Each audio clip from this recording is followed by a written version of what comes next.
آزاد کشمیر کے حلقہ LA-45 پر polling جاری ہے۔ 7,000 سے زائد ووٹرز ووٹ کاسٹ کریں گے۔ LA-45 کے ووٹرز خیبر پختونخوا کے 22 اضلاع میں رہائش پذیر ہیں۔ مزید جانتے ہیں ڈان نیوز کے نمائندے عارف حیات سے۔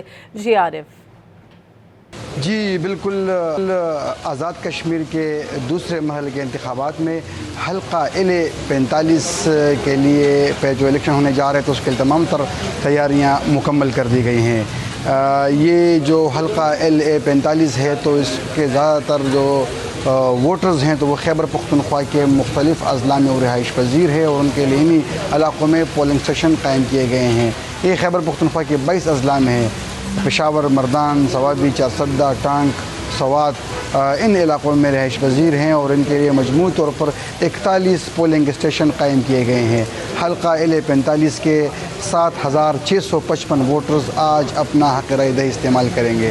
پشاور کی بات کریں تو یہاں پر بھی 2 پولنگ اسٹیشن قائم کیے گئے ہیں، ایک مردوں کے لیے ایک خواتین کے لیے، اور مجموعی طور پر 1500 سے زائد جو ووٹرز ہیں وہ آج اپنا حق رائے دہی استعمال کریں گے۔